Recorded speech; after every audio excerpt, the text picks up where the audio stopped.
I know Bryce likes to start with a cold open, but the topic's already cold, so I think we should jump right in. Welcome to Why Are We Doing This?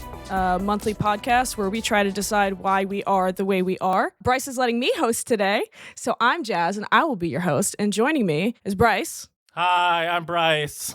Miranda. Hello. And our special guest, Joey. It's me. Hi. Yay. Thanks for having me. This is so fun. Thanks for joining. We're going to take on a topic of hockey today.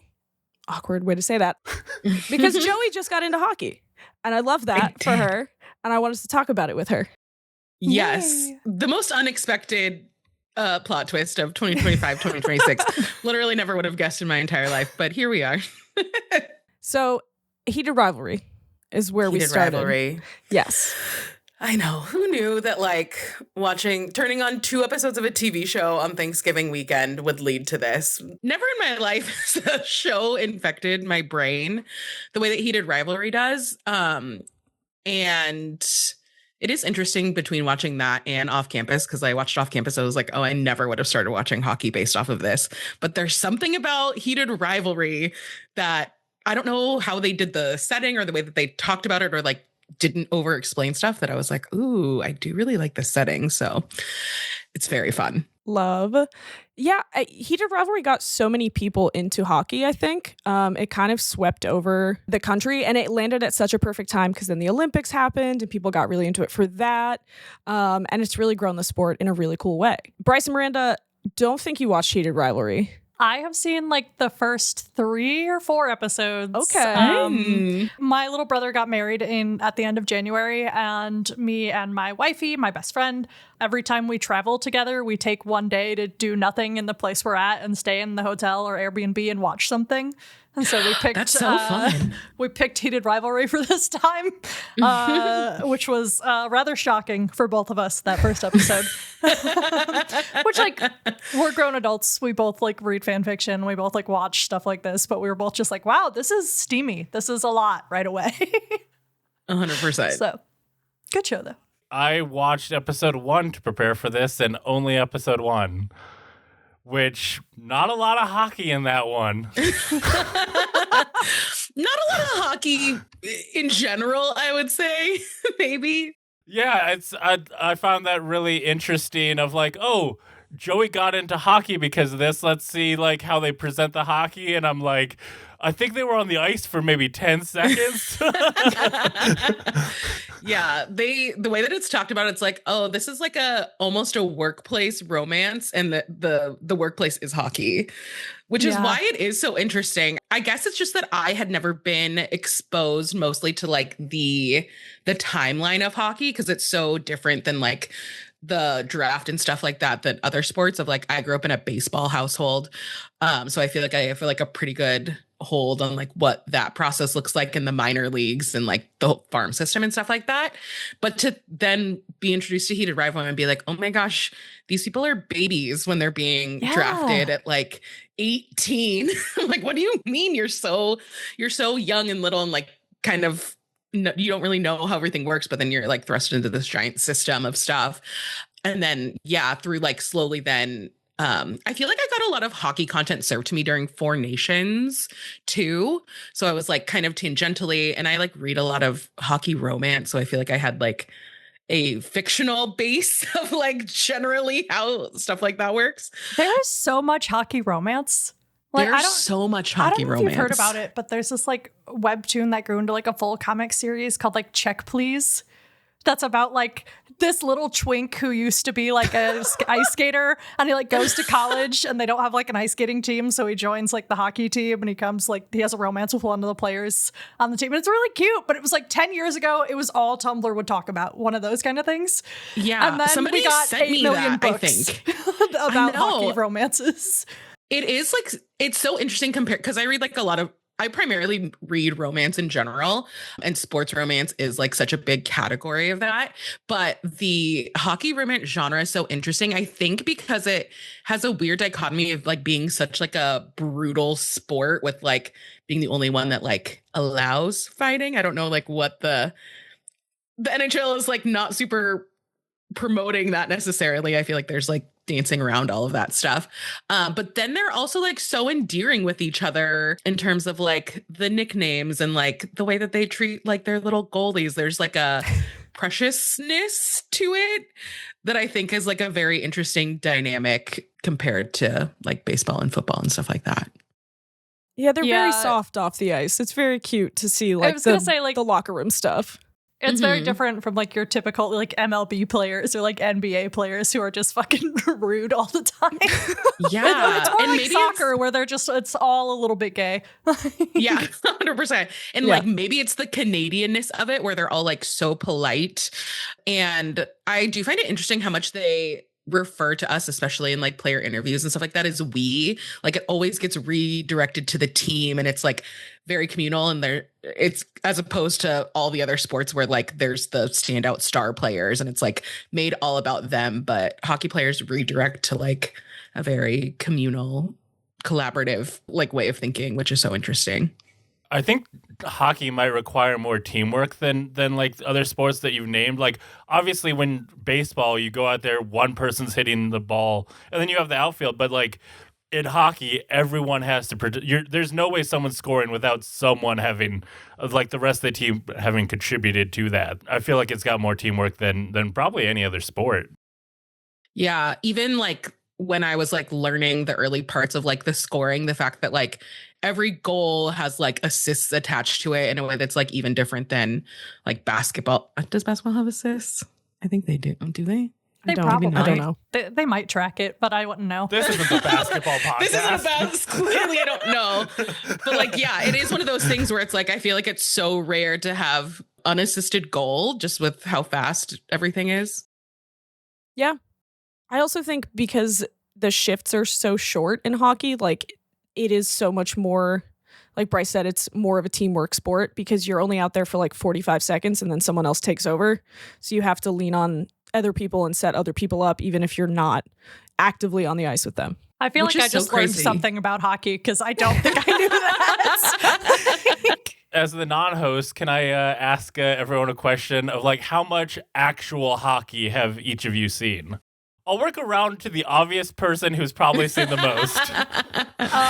So I am from St. Louis originally, and the Blues are a pretty big team. I have seen approximately half of a game. When I was a kid, my mom was a manager at a local casino, which is a big fucking deal in the Midwest. And so she could just kind of go wherever she wanted. So one day she was like, "Do you want to get dinner?" And I was like, "Yeah." And she's like, "Okay." And she took us to the Blues Stadium and took us to like the box seats. And we just had dinner at their bar. And then we went home. That's so funny. That's all the hockey I've ever seen. Wow. Yeah. Oh my gosh. Okay, well, I've definitely watched a little bit more hockey than that. I grew up in a baseball house, but like my extended family are really big hockey people. Like my cousin played roller hockey growing up, and like they had season tickets all the time. And then my two best friends, their families from New York, and they were like big hockey people there. And then the Sharks were an expansion team that started in like the 90s. So it was like perfect because we were young. So like they have been hockey people for my entire life. And I just feel like I've been surrounded by it, but never experienced it. And then like I went to college in Orange County. So we would go to like Ducks games and stuff just for fun. Because it was so close. Yeah, exactly. So yeah, we would go to Ducks games, but I was mostly like, this is a fun environment and they're fighting and I can drink beer. Great. Awesome. I'm in. I don't need to know anything else. And then, yeah, like now, like one of my cousins works for the Sharks as like a video producer and stuff like that. So it's just like, so cool. I've been surrounded by it and like watched so many games on like a holiday at my grandma's house and just like, I don't know what's happening, but this is kind of fun. And then like since he did Rivalry, like I immediately logged into my Peacock account and was like, I would like to add hockey to my plan. So I watched like a really good chunk of all of the Sharks games between like December probably and when the season ended. And then I've just like had playoff hockey on every night because it's crazy how much it like ramps up. And I'm just like, man, this is intense and it's very entertaining to watch. So yeah, I've watched 17,000% more hockey this year than I've ever watched in my entire life. Do you have a team yet? So yeah, I feel like I'm locked into the Sharks. It's kind of hard not to be with like my family. I do think that they would like disown me. And there is something it's kind of nice that they've been like bad, because I feel like it's kind of a fun time to hop on with them, with like Celebrini and Will Smith and Michael Neeson and stuff like that. They're definitely like on the path to being really good, and even them getting as close to the playoffs this year as they did was like very surprising considering what their record was last year. So there's like that aspect. And then because they're so young, it does still kind of feel like the power of friendship team right now. Where they're just like kind of unserious and just like having fun. So it's hard for me to turn that down. Jazz, have you ever watched hockey? Yeah, a little. Only a little. Growing up in Boston, we were just a sports household. Like legally, you have to pick two when you're born in that area. You get to pick them. You're not assigned. Yeah, you can pick. Well, it has to be New England sports, but you can, maybe you're a football guy, or a basketball guy. And my mom loved baseball and football, but my dad was a hockey fan. And so he taught me all about the sport. We started watching it when I was like 12, maybe, and like watched all the games. I got to stay up late to watch them with him. And then the Bruins won the cup in 2011. So I was still young and like still getting into it and watching that whole ride of like, Joey's right. Playoff hockey is different. Like it's so much more intense and so much more active and physical. And it's so like heart pounding. I remember the night we won and we were like trying not to yell because it was really late, and just like there was so much joy and it was so impactful for me. And I just have never looked back. So I've been to some professional hockey games. I'm in Texas now, so Dallas Stars are their team, and I've been to a couple of those games. Can't stop watching. Can't stop. Bryce? Yeah, are you a Dallas person now, or are you still a Boston person? No. Respectfully to Dallas. No, I'm a Bruins fan till I die, man.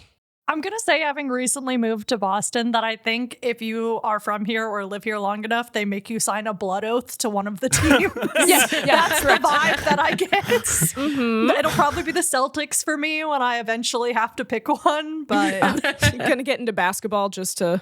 Well, I grew up in basketball. My stepdad, when I was impressionable enough to care about sports, was a major Bulls fan. So I grew up with like the legend of Michael Jordan in my household all the time. So that was the only sport I ever paid attention to. It was like Bulls, Scottie Pippen era. And then in college, I got back into basketball because we had like an okay team and it was free to go to the games. Mm-hmm. So, but yeah. Bryce, how much hockey have you watched? So I'm an interesting change of like NHL, like actual teams, not a fucking lick. Don't even know. Don't even like. I have a Ducks jersey. You're wearing a Ducks jersey. That's because I love the Mighty Ducks movies. Like, okay, that's totally fair. Yeah, like the Ducks was doing the old, actual movie logo, and so my girlfriend got me one with my name on it, and so it's just like I want the actual like movie jersey. Like, I feel like I want to start watching NHL, but like I don't even know how you watch that stuff these days. That's like. Trying to watch sports in 2026 is such a shit show. But about 15 years ago, my small town in South Dakota got a NAHL team. They're like 16 to 21-year-old kids playing hockey, and it's like the step down from NHL, maybe two steps, where it's like these are the kids who are playing their hearts out to maybe try and get to the big show. We play like 5 or 6 teams in the area, and so we'll play like I think maybe one team in Canada, like a North Dakota team, a Minnesota team, different things. And so that came to town, and basically the entire town was like, we don't have any other sports here really. And so it's like this is the thing. And so every time they have a home game, that place is packed, and like that is the hockey games that I watch because it's not the big deal, but hey, it's really cool because those kids are like playing their hearts out, and they will get in way more fights than probably the NHL would be cool with. It's just like, oh, you looked at me wrong? Well, fight o'clock. So I probably have seen about 20, 30 like local games. I wish I could get out more, but they like happen on like Friday nights, Saturday nights. I tend to be busy, but if I can make it happen, I love to get out there. And we already had the conversation on a past podcast of like, hot dogs at the hockey rink are the best hot dogs you can find. Hits. So different. For sure. The lower leagues are definitely more physical. As you mentioned, they're like way more fights.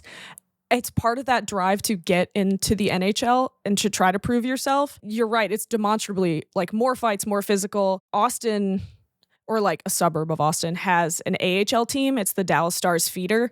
And the last time I went to a game there, the goalies got into a fight. What? How do you? What? How? Yeah. You just, one of the teams was losing so badly that the goalie was just fed up and just skated to center ice, and the refs were like, "Might as well let this happen." And That's so they funny. fought. Wow. It's been really like trendy is a weird word, but it's been very common in the NHL this past season. There were like 3 different goalie fights, which is I remember not something. texting you, being like, do goalies fight often? And you were like, never, literally never. And I was like, oh, that's crazy. The Sharks goalie just like got taken out and like not even at center ice, which I didn't really realize at that point that there was the rule that like they're not supposed to cross center ice. I was like, the other goalie like came all the way down to the goal. I was like, this is crazy. And then it felt like that kind of kicked off like a resurgence because there hadn't been one in like 5 years, 7 years, 10 years, something. That really makes you feel like they got let loose. Like they're like, oh fuck, we can do it now too. I mean, they're so far away from like the other side that you're like, oh, I have to get all the way over there. But apparently, if you piss them off enough, they'll skate their ass over and do it. I'm feeling encouraged. And then they look like baby deer with like all of their pads on and stuff. And then my favorite part is to watch all of the other players being like, oh my gosh, they're fighting. Everything stops. Oh yeah. Yeah. I love hockey because it is a thing of like they're normally playing the game, but at any moment it can become a boxing match of like you get 2 sports in one. And how that evolves of like, oh, is this a 1-on-1 fight or is like 3 or 4 of you guys gonna just start punching each other? That it's just like, how chaotic is this gonna become based on the like tension that is happening? And what's even crazy, they'll get into a fight and then they'll play the same team tomorrow, and it's just like, guess you guys just get over it. Sometimes you don't. It doesn't happen super often, but there are games where like that anger carries over. And then at the next game, at puck drop, 2 people just start to fight immediately. Like they coordinate in warm-ups. They're like, I'm gonna fucking fight. And you know just what's throw coming. gloves immediately. Oh yeah. Which is always an energetic way to start a hockey game, I guess. Oh, for sure. Mm-hmm. My other favorite thing is when, and Jazz, you'll have to explain this to me because I don't really understand the like logistics of it, but players will like get in a scuffle or whatever, but then there'll be other players that'll just like hug each other in little pairs. And I'm just like, is this like your emotional support fight buddy? Because you guys aren't really, you're not fighting, but you're also like held onto each other for dear life. Is it why? I like to think there's some emotional support involved, but there is actually a hockey rule for it. And it is a penalty to double up in a fight. So if 2 players are fighting and another person comes in to double team, that's a penalty. So to kind of avoid that, everybody just groups up. So to be like, I got my guy, I'm not in this. Yeah, very much. We're like, we're over here. Like, if these 2 people are fighting and these 2 people are fighting, we're like, if we hold each other back, then neither of us will be in that fight. And then it just kind of becomes like gentle hugging. It really does look like they're like pulling out the popcorn or beers to like watch it happen. Anytime you see them like next to each other watching a fight, it does look like they're like buddies just watching. They're like, kids these days. I love it. You definitely have the people who are like, I'm not that heated about it. You got like, you guys work this out. We're going to be over here. Mm-hmm. It's the kids. We're gonna have a lot some of the goss time. real quick. Yeah. And then, it's always fun to see like people that have been on other teams together and had trades being like, oh, well, I'm also going to use this as a time to like hang out with my bud and like catch up. Just chatting. Just swap some tea. Like, yeah, the Bruins 2 years ago, the Bruins had every team has two goaltenders, but the starter and the backup, and they were best friends. And after every game they won, they hugged. Like really dramatically. If you look up like Bruins goalie hug, it comes up, and it was a very dramatic thing. Like they would be like, yeah, and hug each other. It was so cute. And one of the goalies got traded, and the first time we played that team, they were just like hanging out on the side during warm-ups, just chatting the whole time. It was like so precious. Oh, it was so cute. Babies. Mm-hmm. Goalies are a different breed, man. Little freaks. Yeah, I see that sentiment online a lot, but I don't quite understand it. I guess, is it just like a different like superstition and like kind of like the process that you go through? I guess it's like because you are the only one like at the goalposts and stuff like that, and it is like so much more of like a solitary role compared to everybody else. So you just kind of have to play differently. Physically, it's very different, and it's like you have to be a certain kind of person to take on that role because you're just getting puck shot at you all night, and it's like 90 miles an hour. But it's also like you're the most protected member of the team as well, because everybody's like always hovering, and they're like, "Don't touch my goalie," and it just creates a very strange dynamic. So it's a very different class of hockey player. I also think a lot of goalies are like weirdly aggressive. Like that's coming back because there have been waves of that. Like in like the early 2010s, goalies were a little more physical. The Bruins had a goalie who I think was like clinically insane. God love him. And he was a very good goalie. But he was like, if someone skated near him, he'd be like, well, I guess I got to fight this guy. And they're like, no, Tim, don't. Like they had to hold him back from a lot of shit. And we're kind of back on that wave. And again, goalie fights. Like the goalies are more aggressive. They really want to fight. It's fun to watch. Yeah.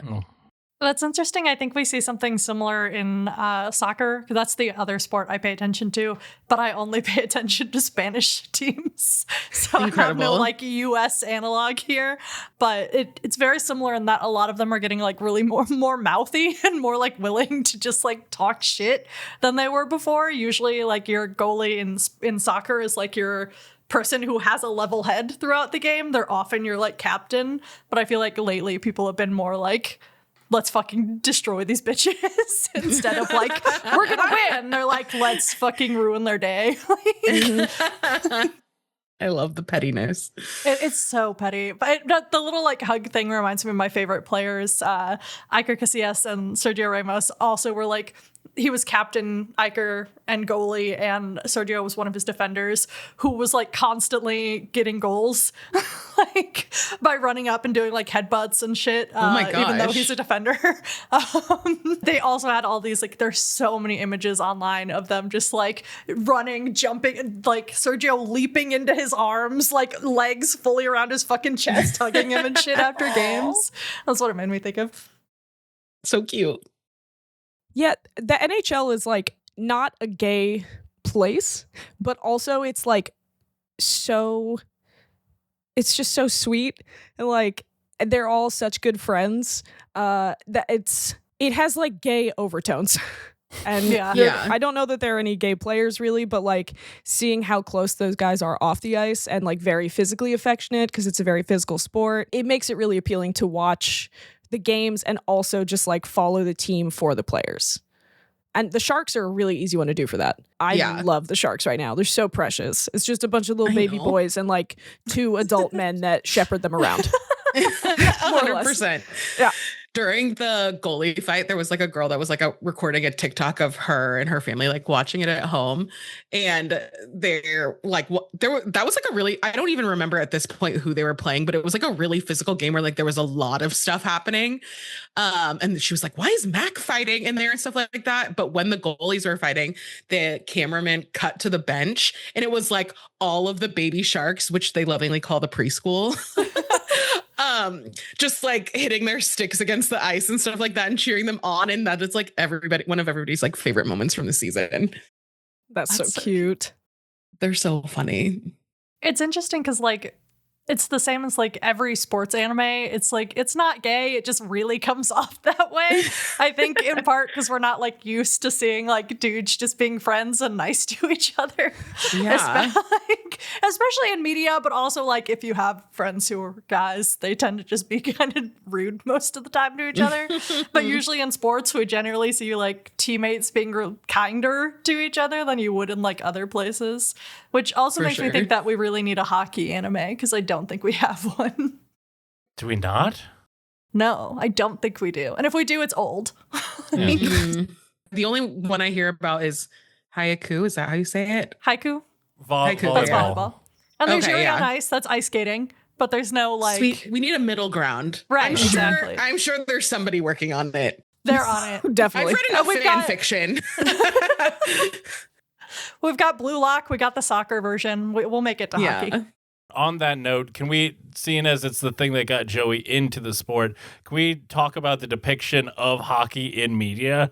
That like the one that I've watched the most is Shoresy. I've watched all of Shoresy front to back because that is from the same director as Yeah. Yes. yeah, and I love the way I don't know how you can't watch Shoresy and not be like, I need to go to the fucking rink right now and watch some people play hockey.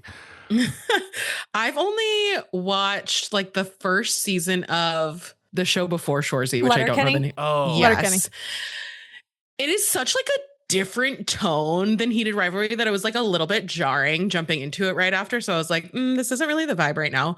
But I need to go back. But Shoresy is like the more hockey like focused Oh, for sure. spin-off, right? Okay. Yeah. Then I feel like I was seeing them like actually playing hockey like yeah. as a live is it a live show? Is it a live No. game? No, Yes. but like there were, right? Yes, yeah. It was, oh God, I don't remember. You don't watch hockey, so you can't contribute to this. That was her cat, by the way, not like a partner. Oh my God. It was like the Shoresy Classic, maybe. You're absolutely right. They did Yeah. do like scrimmage games kind of, or like exhibition Yeah. games. They traveled around and did it. And the That's so actor who fun. plays Shoresy was the captain of the like travel team that would go and do all these exhibition games. So they were doing live hockey. Yeah. And I was like, this That's is a so crazy interesting. way Like, to is it a promote it. game? Is it like a show reenactment performance? It's like kind of this weird middle ground of like hockey theater. Yeah. I think what makes Shoresy really cool is like every one of the actors is a hockey player. Like I think they brought in any former NHL people as like, you know, opposing team members and stuff, that it is like when they are doing the skating, you know, it is good. Like everyone there knows how to play hockey, and the like hockey scenes look like serious, and it's so well shot. It has some of the best cinematography I've seen in like most TV shows, and like they'll do these like slow like 120 frame per second like shots of like zooming in on the whole team as they have like the stare down with the other team, and it just sets the tone of everything. And yeah, like you will learn from Shoresy about like the thought process of the hockey players of like, hey, we are getting our ass kicked on the ice, so we need to get in a fight so that when we win this fight, it'll change the like mindset Yes. that they'll play, and then they can turn it around because you win that fight, you win the game, kind of Yeah, thing. morale has improved. Yeah. Which I think is like even the idea of hockey players like having the rapport with players on other teams of like, hey, I need this for my team. And it's like a mutual respect thing, because then the other player knows that like they can kind of make that same ask down the line with other players. I'm like, this is such an interesting game of like competition, but mutual love of the sport. And like the unspoken code of hockey is so seemingly secretive, but it also very obviously public. Joey, you were mentioning another hockey show that's new. Can you? I've never heard of that one. Can you tell us about it? Yeah. So this one is called Off Campus. It's another book adaptation series. I've actually never read this one. I largely, when I'm reading like romance books and stuff like that, I like don't tend to love reading like college age ones. I just feel like I'm kind of too old for that for the most part. And I'm like, you guys are like 18 and this feels like a little maybe not.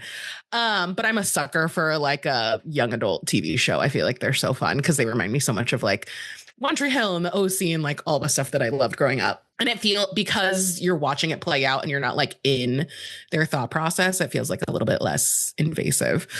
So this was another one, a series I hadn't read because it was like college kids, but I had read some of the author's other books, and it is more it's like it's so different than Heated Rivalry, where like Heated Rivalry is like a lot more serious in a good way. Like it won a Peabody Award, which is crazy because it's like, I feel like for so long just got touted as like the smutty hockey show, but it is like the core and the writing and like the character work and stuff like that these actors are doing is like really good.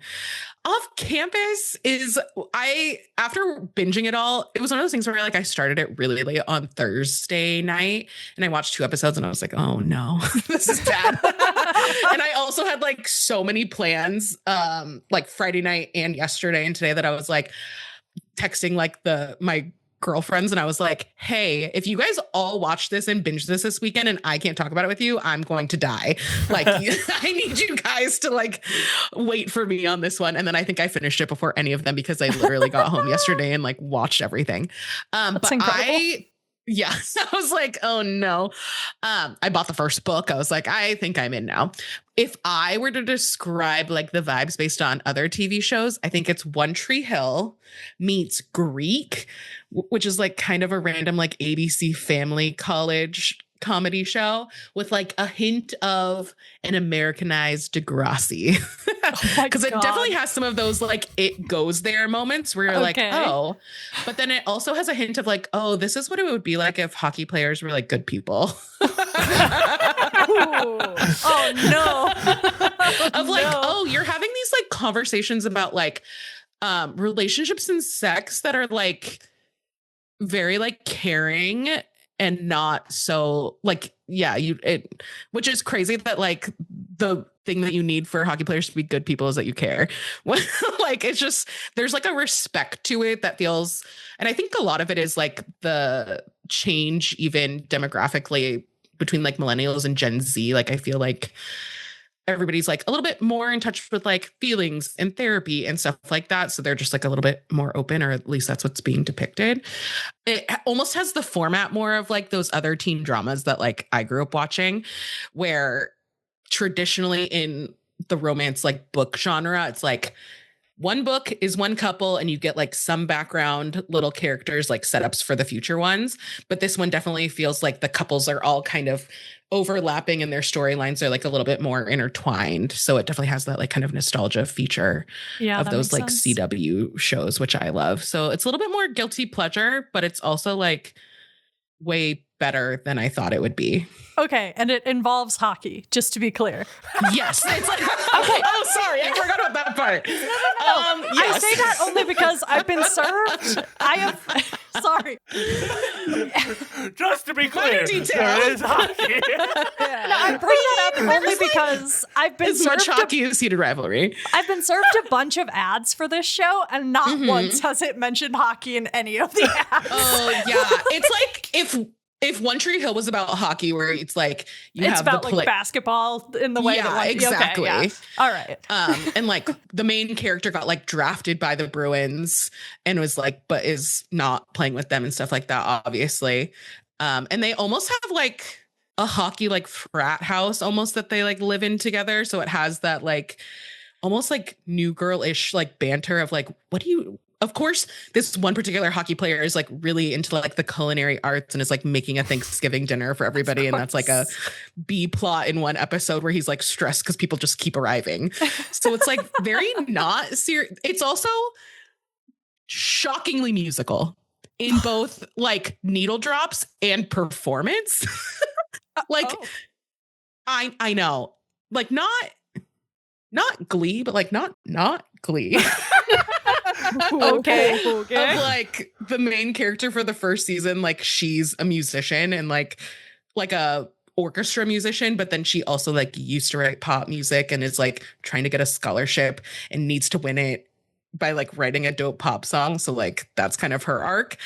But also has like the most insane music budget of like Remy Wolf is like a guest performance in like the first 2 episodes.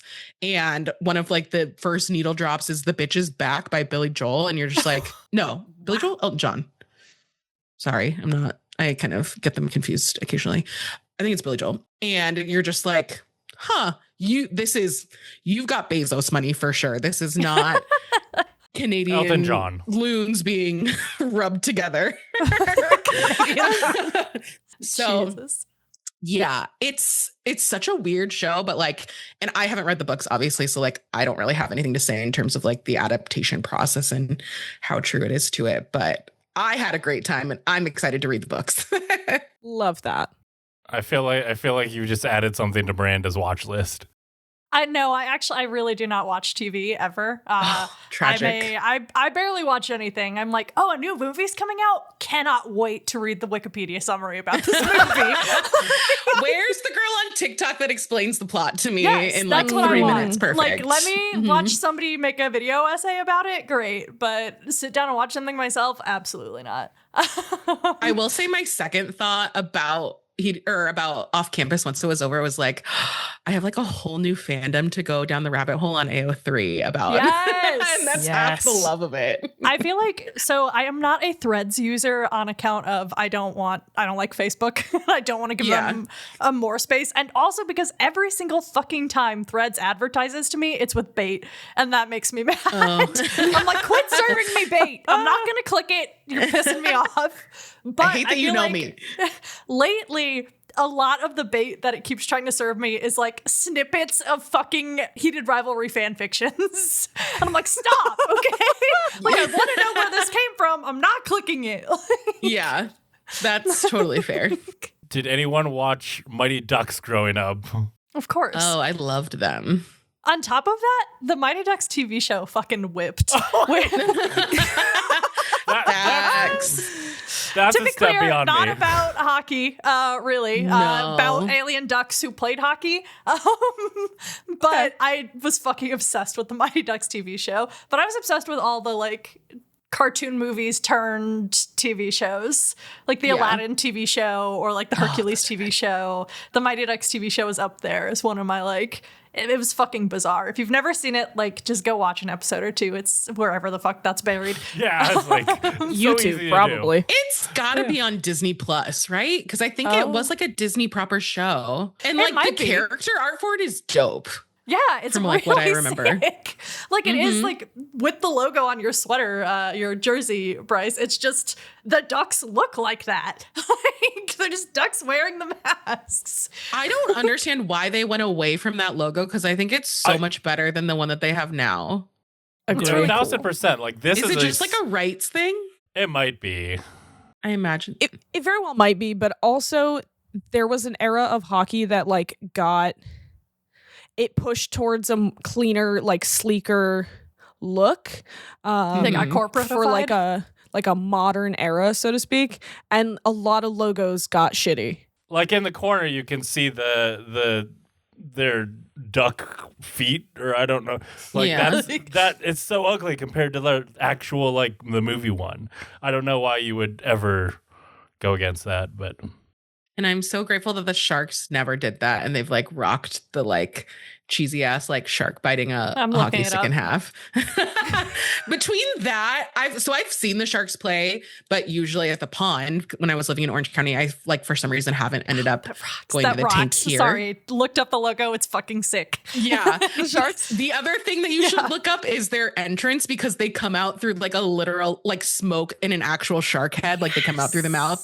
It is so campy and fun. That. And I love that they've always like stayed with it. The other exciting thing that has been getting me into hockey is the PWHL, the Professional Women's Hockey League. And it is like very, very highly rumored that they're going to announce on Tuesday that San Jose is getting a PWHL team. And I'm so fucking excited about that. I've been like with the Valkyries being here in San Francisco, I'm going to like my first Valkyries game. And then like next weekend, I'm going to a Bay FC game and I'm going to an Angel City game, which is the women's soccer for the Bay Area and LA. And I'm just excited that we're going to have more women's sports to support. As much as I love the hockey boys, like I'm really here for the girls. Agree. And it's like such a different vibe of hockey too. And like, I like some of their like rule changes and stuff like that better. It's been hard to get in the PWHL because I don't have like, there's not really a ton of like West Coast teams. I think like Vancouver has a team. And yes, that's probably the closest one. But having something, so then it requires like a lot of travel to go to a game and like and I guess they're all like on YouTube, so it's like much more accessible to watch it. But I'm excited to have like a local team and hopefully with a cool colorway so I can buy merch. All the PWHL teams have such incredible like colors and logos and stuff. And I love that they're leaning into that. And I know it's because it's like a girl sport, so they can be more creative or whatever. But like it's so easy to market when your colors are that awesome. When you have cool colors and cool names. Like when St. Louis got a soccer team 2 years ago, and we were all so excited for the launch, and then the name of the team is City. What? It's just the word STL City? Yes. Oh my God. So that was rough. Yeah. That was rough for all of us, but their jerseys are pink, even if they want to call it red. So, And this is for soccer? yes.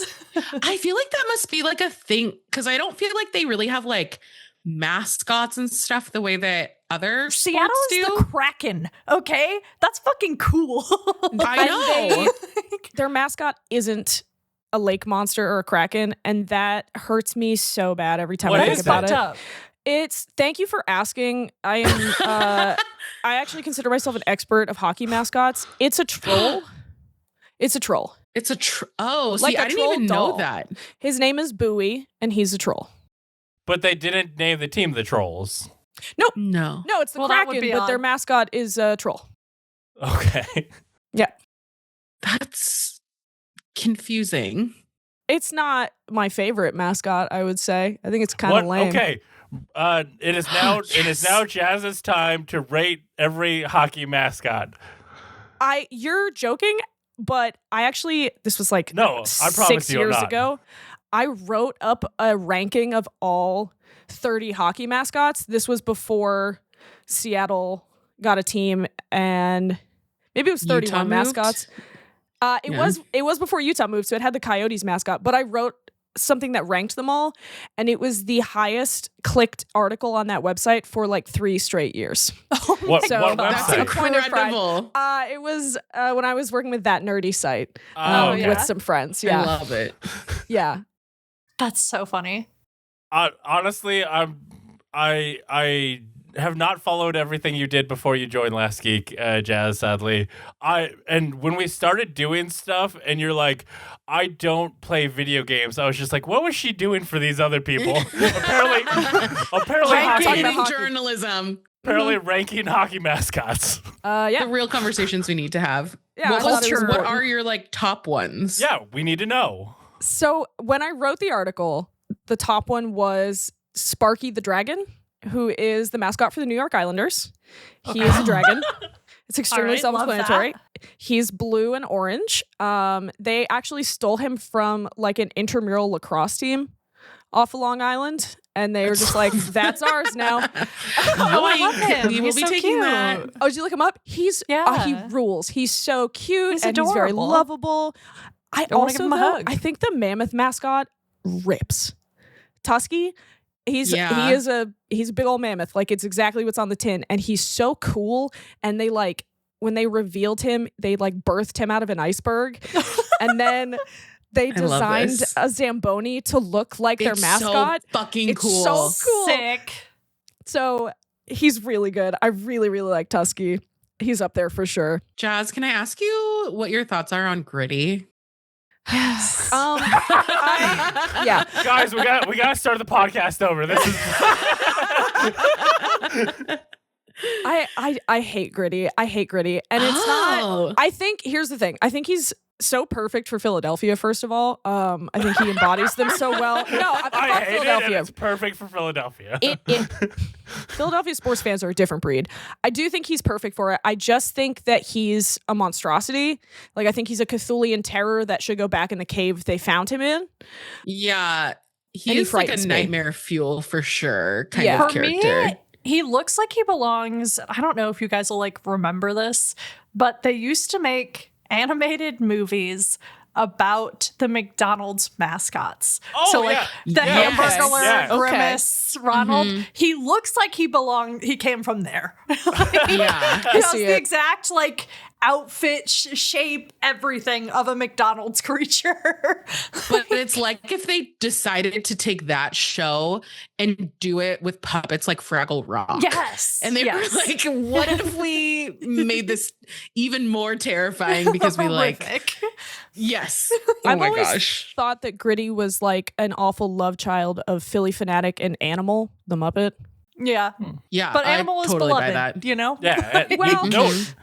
What? Well? No. Jazz? Well, you can be beloved and have a shitty kid. That's all. Oh, yeah. That's it. Yeah, that's Yeah. fine. Okay. That's fine. I was gonna be like, are Animal's you fine. gonna? I'm not, no. Animal's great. I'm just saying he can be great, and also his kid is like Yeah. Gritty. Terrifying. It's I fine. mean, yeah, Yeah. that's 1,000%. Happens all the Have time. you seen the videos, any of you, during the first round of the playoffs? Gritty was posting videos and it would be like, oh, helping Penguins fans get home, and it would show Penguins fans running down a hall, and then the camera would flip and it's just Gritty with his big eyes like tick, tick, tick, tick, tick, tick, as he's chasing these people down a hallway. Oh and my it, like, God. This is It was literally like the terrifying. Grimace Shake Challenge It was that so happened like a few scary. years ago. I literally saw Terrifying. a video yesterday of someone getting, they had a Gritty tattoo and they got Gritty to sign his name underneath it and they got it fucking tattooed like the next Incredible. day. Love the dedication. Like, truly. I also feel like that's the thing about hockey, that you wouldn't see this wild shit in other sports. You wouldn't get a Gritty in baseball. No, well, I mean, Philly Fanatic's a little weird, but hockey mascots are so far beyond the pale. And like, They also almost never have fucking anything to do with like why are the Islanders a dragon? because it's what's Yeah. available to them. Right, What is it? exactly. They're going to be an island? Like, that doesn't. Yeah. I mean, I don't know what Seattle is either because they've the Sounders, which is a horrible name. Well, Seattle's the Kraken. Sorry, I Kraken, meant. yeah. Sorry, Oh, I was yeah. thinking of like other sports. Like, Oh. so they just aren't fucking pulling shit out of Yeah. places. I was gonna be like, we answered this trivia question a moment ago. Listen, my brain's everywhere. It's like 70-30 in terms of like, if it's a team that the name is an animal, the mascot is that animal. Yeah. But then Yeah. sometimes Yeah. it's like the Columbus Blue Jackets, their mascot is a green hornet because it's like, oh, the yellow jacket, but blue, so green. I love that they didn't consider the mascot when they made the team. Like, No. It was an No. afterthought for sure. Shark's mascot's great. I do love Sharkie. Sharkie with his little unhinged jaw. I think he's great. Oh, I Yeah. love And then him just that. doing like death drops at the like gay club. I'm just like, I missed a chapter in the middle here. What is happening? Happy Pride. I love this. I did have to look it up because I did not know what the mascot for the Blues is because like the Blues are the Blue Note, It's a teddy bear. jazz Yeah. musicians, but it is a very adorable bear. Yeah, it's a soft little This teddy is bear. so confusing. I guess I just haven't noticed mascots for like a lot of the other teams except for like the crazy wild ones like Do Gritty. they do weird shit like they do in like baseball where they're like in the like I was gonna say halftime, but I don't think that's what baseball has. During one of the breaks, they like have the mascots do races and shit. Like, does hockey do that? Okay. Yep. I did not know that what the Blues' mascot is. I've just heard that they apparently have a guy who throws a towel from very high up at the Blues when they score. This is coming from the youngest McElroy brother. Oh, yeah. Yeah, on his podcast Wonderful, he was talking about how they have a super fan who has just gone there so long that apparently like when they score, this guy whips around a towel and throws it and then people take them home. I don't know. It is crazy how you can do a crazy thing long enough that you're like, that's the towel guy. Don't fuck with him. He's the guy. They score. The camera looks at towel guy because he's gonna do his thing. Well, it's like the year the Blues won. Fuck off. First Sorry, you beat the Bruins. I'm not having it. Well, the year the Blues won, their victory song is a song called Gloria, which is so not even sort of anything that should be a sports related song. Like, it's literally about like the song is like, it's about like a woman who like wants to be loved and like is this like, the one that was in a Metal Gear game? Probably. Like the Lori Branigan song? Yes, yes. It is the Lori Branigan song. So you're like, why so when they'd win, it'd be like, oh, the phrase for that season was like, play Gloria. Just because they like heard it in a bar one day after they played and it became the song they decided was their victory song for the season. And I'm like, this is literally like a song about a desperate woman. What the fuck are we doing? Sometimes I think they just let one player decide every year. Because I think last year the Oilers were like really big on Chapel Roan. Like I think every time they won, they were doing Pink Pony Club. I feel like that at least makes sense because that's like a popular song. It's relevant. This is like an 80s song that no one's listened to until right now. Like, it was very arbitrary. It haunted my dreams for a long time. I'm not going to lie to you. Do they change it every season for like each team? It's like, it feels like it just ebbs and flows. I was going to say, it feels vibes based. Yeah, it is very much like whatever the room is feeling at that time, I think. Yeah, like you could get like a mid-season switch up if like they've not been playing well to like increase morale. We gotta get something better. Yeah. Mm-hmm. I also do like that Gritty also throws cakes at people. He does. I didn't know he was also like Steve Aoki adjacent in that way. But Jazz introduced me to What Chaos, which is a beacon of light in the hockey podcast pro world. And they went to a Phillies or a Flyers game and Pete got like a giant cake tossed at him. And I was just like, hockey has multitudes. You can't pin hockey down. It's everything. Yeah. Yeah. You were saying you were like getting served up a lot of like hockey social media stuff and that like helped you get invested, you would say? Mm-hmm. I feel like lately that's been happening to me in the form of F1. Like, I don't know anything about F1 besides the Max Verstappen song. But I'm constantly lately being served up F1 content, either like strictly about like how they all cheat or about like how it's actually an engineering competition, not a race. Yeah. Or like how all the drivers are like either like buddies who love each other or fucking hate each other. Like, I feel like social media is really good at getting you into a sport for reasons that have nothing to do with the sport. Oh, for sure. Like that was a lot of the heated rivalry stuff back in the day of like What Chaos started doing like episode breakdowns. And I was like so desperate week to week to find more people talking about heated rivalry. Like that's also how I got introduced to them and like what kind of popped me on their gateway feed. I know. And then there's like a couple different creators who have like broken down like the rules of hockey. So like you can understand, like it does seem like specifically for the like femme leaning fans of hockey that they are like very like, oh my gosh, we want you. We would like to grow this. We need to overpower the sports bros. So like come in, like we want to make this fun and we want you to like understand the rules of the game. So that's been really fun to just see all of that. Cause I'm like, the joke for so long was like, I don't know what icing is. Icing is a hockey thing and I don't know what it is. And now I'm like, oh, now I understand. It's also been very educational. I do really feel like they're opening up for like female audiences in a lot of ways. Mm-hmm. Like I feel like even guys now are trying to like get more women into it. There's this like show that keeps popping up on my feed that I don't really care about, but it's called Sports Gossip. Where this guy just explains to this woman what's been going on in sports in the tone of like two women talking over brunch. Like breaking down like the Mike Vrabel thing. Like, oh my gosh. So but just like, girl. Yeah, like in like almost like a Bravo-ish kind of way of like breaking down the drama.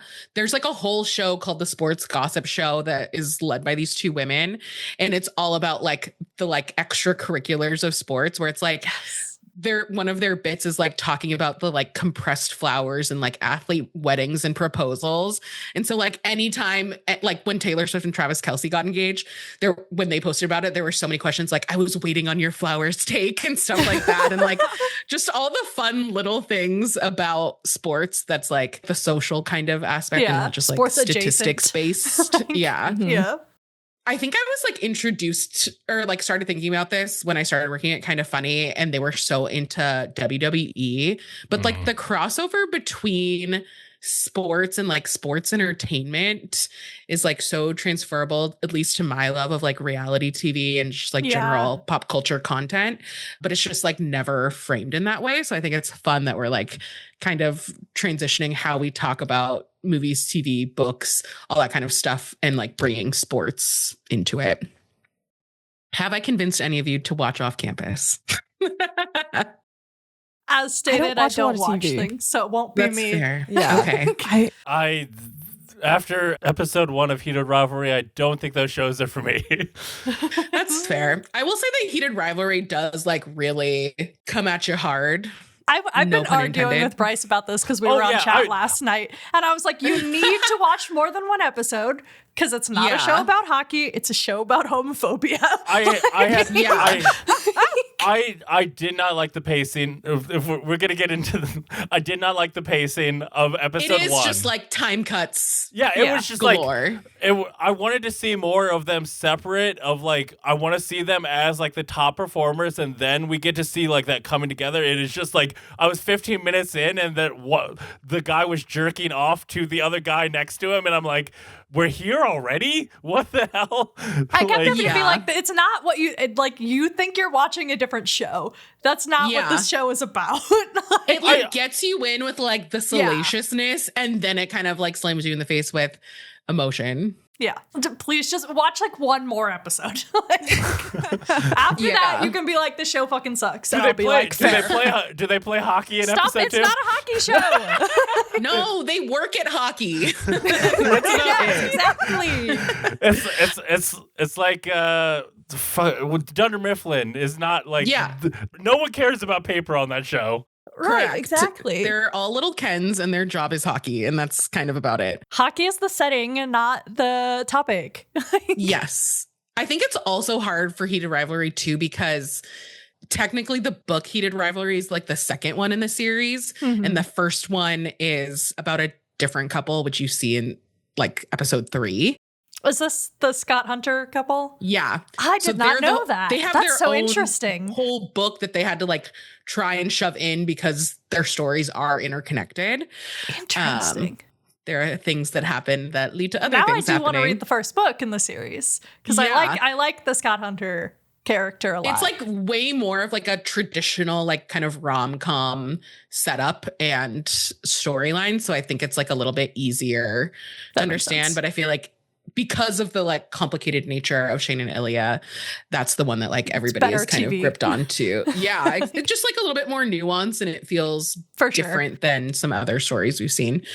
I think that was like kind of to the detriment of the pacing of the show of like, hey, we have to figure out how to tell this entire book in a short amount of, so we have to like lessen the amount that we see from the second book, which is Shane Ilya, and like I think they did it right because like the early stuff I don't think is like as fun necessarily, and I get why they were like trying to set the stage and show. And also like I said, it is kind of homophobia, the TV show, and that is like really strong in those like first few episodes. Once you get past all the sex in the first episode, you get the like more nuanced, interesting cultural difference type stuff in the later episodes. Yeah, because it's like their only way to connect. They don't talk about anything. Yeah. And that's their like sole form of connection. And then as other parts of their relationship grows over time, the balance kind of like adjusts. Yeah. They can be people around each other instead of guys who are refusing to have emotions because that would be gay. Yeah, 100%. Was the NHL different than you thought it? I mean, not that you've been there, but was hockey different than you thought it was going to be based on the show?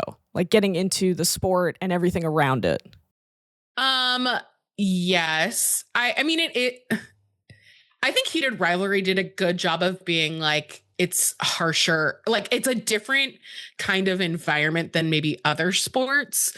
Not that there's been like a ton of like gay athletes that have come out at like a professional level in like particularly like male centered sports. But the fact that there's never been an out player, like even former player in the NHL, like I think leads to a different kind of like story and like community and aura around the sport. So I feel like I was like adequately prepped for that. But it's the rivalry. It's interesting to see the like parallels of like what players maybe were like influencing these characters and like finding out all of like that kind of lore.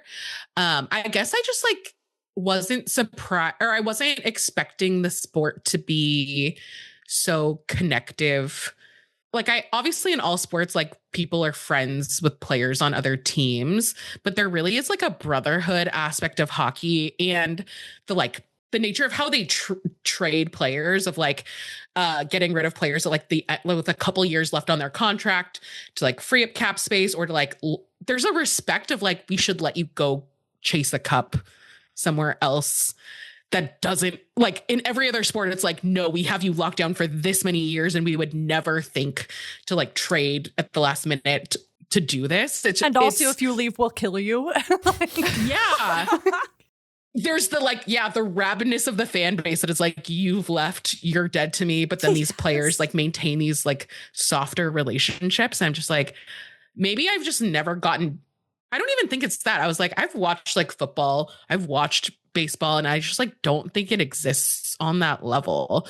So it feels a little bit more interesting to get into because it's like outside of the framework that I have of sports. And it's the only sport too, I guess, that I've been like largely interested in learning about the league as a whole and not just like my team. And I think it's because there's so much movement that like so many of these guys are playing for so many different teams for short amounts of times that like there's a lot of, you have to know the whole universe sometimes to like get some of the stuff that's happening. That's really interesting because in soccer, like especially Spanish soccer, I can't really speak to the rest of soccer, but especially in La Liga, people are like, you're not supposed to care about the players, you're supposed to care about the team. And I'm like, that's unrealistic. Okay. Like, listen, Real Madrid's my favorite team. Yes. Are they the greatest team in the world? Yes. I'm fucking aware. I've been a fan since 2008. Cut me some slack. Okay. Like, I'm not here just because they're good. I'm here because my favorite players played there. And then now they're gone. So I'm like, I guess I'll still support Real Madrid, even though I don't really know the people who are there anymore. But like, people are so weird about being like, no, like you shouldn't become a Paris Saint-Germain fan because your favorite player went there. You should still only be a Real Madrid fan. And I'm like, that seems so weird. Yeah. And I guess I just like have soft spots for players on other teams. Like Jazz and I have talked about Matthew Schaefer, who was like a rookie this year. And like, he's so like sweet and precious. Like he's a rookie. He won Rookie of the Year this year, which was so cool to see. And like hockey is also interesting in the way because a lot of these players are so young when they come to the league that like they'll live with veteran players. So they're not like out on their own, like figuring out all of this stuff for themselves. And so they have like a support system, which I think is so sweet and precious. So like there was like a lot of social media content of like him playing with like the kids of the family that he was living with, the Martins, and how like they have like love him and how much he cares about them. And he was like, yeah, in the morning, I'll just like yell like, I love you, good morning. And then like he gets the girls all riled up and then like leaves for the rink. And the mom is like, what is, okay, now I have to deal with like my chaotic children and just like all of these like funny stories. That's so cute. Yeah. And it's like, I don't care about the Islanders at all, but I'm like very invested in this one player. And like his mom passed away when he was like younger. And so he references her and like a lot of his like accomplishments and stuff like that. And I'm just like, I'm so endeared to you and I hate the Islanders. And I don't know how to like rectify these two things in my brain, but it feels not uncommon. And even like the way that people talk about like Sidney Crosby, and it's like, oh, you are like the face of the sport. And like, even if he's not on your team, there is like such a respect for him, in a way that I think other sports don't really talk about players on opposing teams. I think like it's interesting because in soccer, in the like UEFA Champions League, right? So the way that works is you have all the best teams from all the leagues in Europe play Champions League, and like that's the like final grand league of the year every year. And so even if you're like leave a Spanish team for a team in a different fucking league, they're still mad. Like, right? That's crazy. You might be against them in Champions League. Like, I like legitimately remember being yelled at by someone like on Twitter for being like, oh, I'm so sad. Like, Sergio left Real Madrid. He's been there for 13 fucking years. And they got rid of him, which pissed me the fuck off. So I was like, I guess I'll be rooting for Paris Saint-Germain this season. And people are like, that's such fucking bullshit. Like, you're supposed to stay loyal to the team. And I'm like, what are we talking about? Does soccer, I don't know much about soccer, but do they ever do like, for a player that's been there that long and then traded, do they do anything for them when they come back? So like to the team they left? It kind of just depends. Like, I have like such a weird history with players leaving Real Madrid, because a lot of the times when players that are my favorites who have left Real Madrid, it's been in a really shitty situation. Ramos should have finished his career at Real Madrid. He had like 2 or 3 years left in his playing career because he was like 37, but he's one of the best defenders in the world. So they traded him out, and that was a fucked up thing to do. So he had his like little goodbye ceremony and whatnot. And then you have like Iker Casillas, when he got traded out, they got traded mid-season, and they held a press conference and none of the team was there. It was just him by himself, even though he literally grew up from their like baby team all the way up through adulthood. Like, and so like that had me really fucking mad. But like they've had other ones where like usually if you're like leaving Real Madrid, a lot of the time you're like, if you've stayed good at the game, you'll retire out of Real Madrid, essentially. So I think like sometimes there's like some small amount of like celebratory, like when a player we still like comes back, but it's not like a big thing. Hockey will put on a whole production for it. And it's like Joey was saying, there's like a camaraderie of like, you're traded, but you're not gone. The Bruins traded their captain last year at the trade deadline. I cried at work and then I left work early. That's not a joke. Oh my gosh. I was like, I actually have to go home. I was in tears about it. Who was their captain?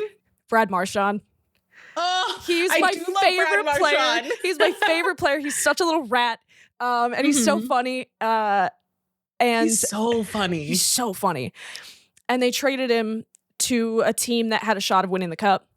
And that team did end up winning the cup. And it was because of him. Like a lot of the things he did are what pushed them towards the cup. And he came back for his first game back in Boston this year, and there was like a 3-minute long video tribute of all of his time in, because he'd played for Boston for like 12 years. He was on the team that won the cup in 2011 when I was a kid. He was drafted, I think, by Boston the whole time. And it was so I cried, he cried, and like very unashamedly, and his whole team was like patting him on the back, and every Bruins like the garden was so loud. And I think it's so special that like all these players get honored, even the ones who haven't been there for too long. Like we honored a lot of players who played for like 3 or 4 years with the Bruins and then left. And when they came back, it was like they would do a little clip show and everyone would cheer. The player would go out and like acknowledge the fans. But for those players who are there a long time, they make it a huge deal when they come back home. It's very much a like the like players love each other very much. The teams and the fan are haters. In soccer. Yeah, it's so interesting. Yeah, the duality of not being like so possessive over players and like wanting them to do well, even if it's not within like your organization, I just find to be so fascinating because it's so antithetical to like American sport, like largely sports, I would say, where it's like, oh, it's it's not just about the money and the fame and the attention seeming. It's just very communal. Love of the game. Yeah, Truly. for sure. The other thing that I find so interesting about hockey is like the way that they report injuries, especially now that we're in like the postseason.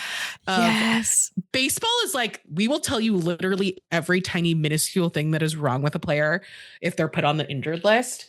It's like, oh, he's getting Tommy John surgery immediately or like something like that. And hockey's like an upper body injury or a lower body injury, and you have no idea what it is or to like what degree. Oh, and now that teams are being like out of the postseason, you're going to get these like long things where you find out like, oh, he's been playing with 3 broken ribs for who knows how long. Like they really put their bodies on the line. And like, I imagine they don't say what they have so that other teams can't target the players to like try and take them out and stuff like that. But I'm just like, man, you guys like really put everything aside to fight for the cup in a way that like you really don't see. I definitely don't see in like football or baseball. I feel like people are way more inclined to like put them first instead of like trying to do it all for the team, which is so interesting. Yeah.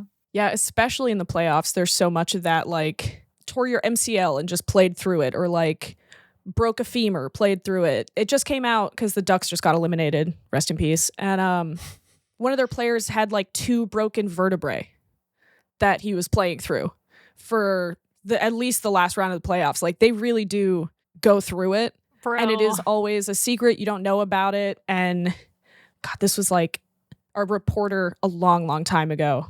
I don't remember the exact quote, but basically they were like, a player could be dead and they would be like, yeah, return unknown, like 2 to 3 days, upper body. Like they wouldn't tell you if a player died because they just want to keep it so close to the chest and not reveal what it really is until. Which obviously, yeah.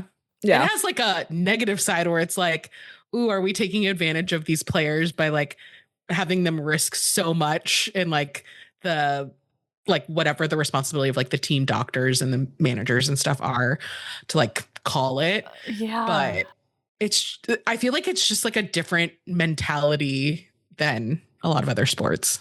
Yeah. And a lot of it is the players making that decision. Like I don't ever see it being the team being like, you have to play. I always see the stories of like the Bruins captain when we lost to the Blues, Miranda. This is your fault, Miranda. No, it's fine. I'm just holding you a part of the accountability of it. Actually, I can tell you, it's Logan Wilkinson's fault. He cursed the team that year, and I stand on that. Oh my gosh. It's like heated rivalry cursing the Buffalo Sabres. Now they're still fucking playing in the postseason. Ugh, and I wish they wouldn't. The Bruins captain broke his jaw and it was wired shut. And he still like insisted. He was like, no, I'm gonna play, and wore the full cage and got on the ice and played through it, even though he couldn't speak, breathe, whatever. And he played through it, which is crazy. You don't need to breathe. They hit that puck. Apparently not. Well, he was a defenseman, so he was mostly just like in the back hitting people. It's crazy what these people will do. Which is crazy with a broken jaw. That's nuts. I know. Yeah, I mean, you will see that on soccer too, where you'll see like goalies wearing the face mask because if they get hit in the face, they'll fucking die. They're like, well, it's worth it. Let me catch the ball. like maybe don't die. I don't know, man. Like hockey is such an inherently dangerous sport because they wear knives on their feet. So like at some point you can only be so safe, and there's been like kind of a rash of recently of like incredibly scary cuts where like there was a player in England who passed away, which is super tragic because he got cut by a skate like a couple of years ago, right? But even since then, like it's been a lot of like one dude had his wrist sliced, which is terrifying. In this postseason, one of the Dallas players took a skate like up the face this way. Don't think it hit his eyeball, but he had stitches in and outside of his mouth. Ooh, like dang. That's very graphic, and I'm so sorry for that. But like, it's such a scary, dangerous sport that people are throwing their body around for. Even if they're not injured, there's an inherent risk every time. Yeah, it's interesting too that like they are like fairly resistant to some of those like player safety measures of like, it is shocking to me, especially watching some of the PWHL stuff of like, what do you mean that not everybody wears like a face covering or like the neck guards, which like clearly they can because they have to for like the Olympics or whatever. But there's like it's a toughness, weakness aspect of not wearing it in the NHL, but then like they counteract it by like changing those rules like by draft class, I think, right? Yes. Of like, cool, now anybody that's coming in as a new player that hasn't like played any games now has to wear a neck guard so that like eventually that becomes the protocol. But it's just interesting that they're like so prone to injury, but also like will take the least amount of protection possible to prevent any of that, especially with like the fact that they have like team dentists that are like there to like work on stuff like between periods if stuff happens and it's not like an automatic pull. I'm just like, you guys are like built different, and I don't know if that's good or bad. It's a spectrum for sure. It's different. It is different. Yeah. I am excited that hopefully next PAX East there will be a Bruins game at the same time, and we can all roll up and see if Jazz just attacks everyone. I need you to know I'm a different being when I'm watching hockey. I'm pumped for It's that. not the same. Which, to be fair, I have played games with Jazz where she has threatened my life, so I cannot imagine. It's I close would to love that. to experience hockey Jazz like in her home arena. It's a lot. I'm told. I don't know. I'm like present there physically, but not really mentally. It's a lot, and I've sucked a lot of friends into hockey just by being so loud about it and all the time. Like, well, now you guys are fans. One of my friends kind of sort of watches the games, and his phone gives him updates for every Bruins game, like automatic updates on goals, all that shit. And he's like, I don't even watch this. I'm like, you do now, bud. We're all in. Whether you like it or not. I know. As I was like getting into hockey, you were like, your brand is so intertwined. It's like Jazz equals hockey. That I was like, I don't even have like a second guess of like who my first person is going to be for it. It's like, I know. And I know that you will like answer my questions and like not be like pretentious about it. Cause it's like your genuine love of the sport is like, no, I would like to bring more people in and I would like to have more of my friends like the thing that I like. So I very much appreciate your shepherding me through all of my do goalies fight? Questions like that have popped up over the season. What is icing? Yes, exactly. It seems like it's all ice. How can it be icing? Yeah, it's very confusing. No, it has been an honor. Your first text, I like squealed out loud. I was so excited for it. And it has been a joy talking about hockey with you. Yay. Yeah. I love it. Yeah. And with you two as well. There we go. Yeah. Less so, but still, it's been a joy. Less so. That's all right. We talk about hockey less, you know. That's true. This has been Why Are We Doing This? I don't think we've figured it out yet, but we'll still think about why we do these things. Hockey's just in my soul. That's why I do it. Yeah, it kind of feels like it just picks you. Like you don't really have much of a say in it. Hockey. And chosen by hockey. Yeah. I've succumbed to hockey. It takes you by storm.